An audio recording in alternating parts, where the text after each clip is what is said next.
Hey friends, I'm sure some of you may have heard before that the birth of Jesus was actually the fulfillment of some Old Testament prophecies. That's true.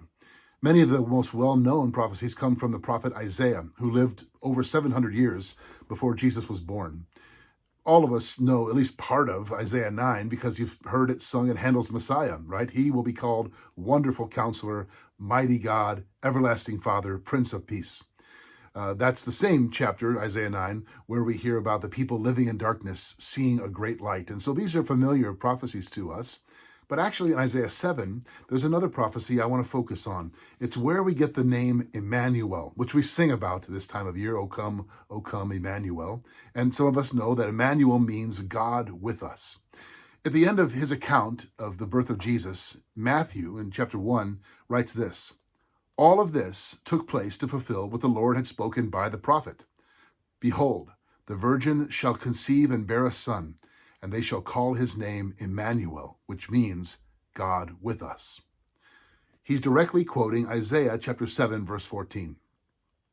I think Immanuel is one of the greatest names we get of God, one of the most comforting titles, because it's God's presence with us. And you could make the case that the whole story of the Bible is the story of God longing to be with his people.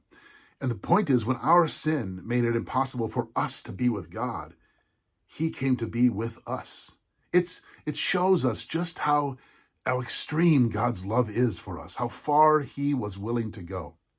But that name Immanuel, though it might be common to us, it only shows up 3 times in the scriptures, twice in the Old Testament and once in the New. And the first time it shows up is here in Isaiah chapter 7, verse 14. But while we might know the scripture reference that Matthew quotes, I don't know how many of us actually know the story in which God first gave that promise, what was going on. At this time in Israel's history in the Old Testament, they were divided into 2 kingdoms, the northern kingdom and the southern kingdom. The ruler or king in the southern kingdom was a king named Ahaz. And he wasn't a very good king. He was not interested in honoring or obeying God. He was seeking to consolidate his own power and protect himself and his own interests.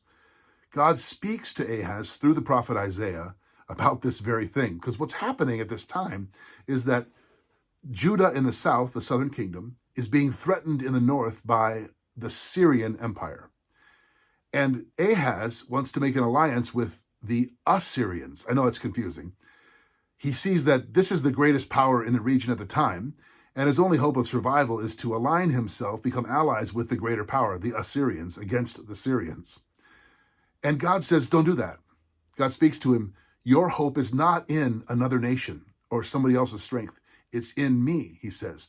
Put your trust in me. Don't align yourself with these other nations. But Ahaz won't listen.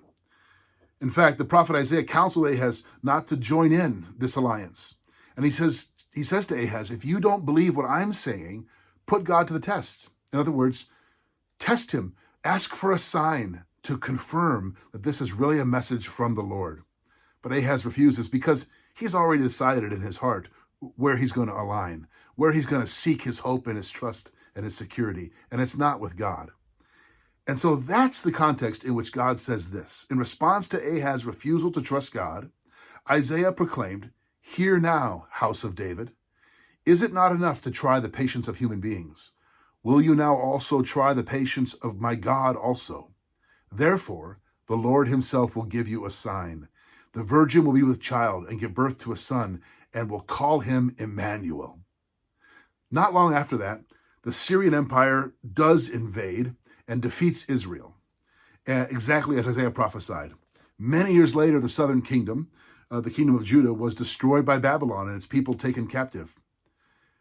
Matthew then takes this and applies it to Jesus, saying this child who will be born of Mary is the one Isaiah prophesied about.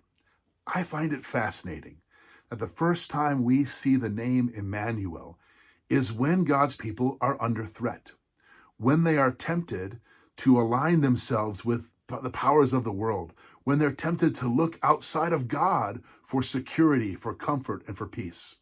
And God says to them years ago, thousands of years ago, and to us today, don't do that. Don't seek your security and your comfort and your peace anywhere but in me.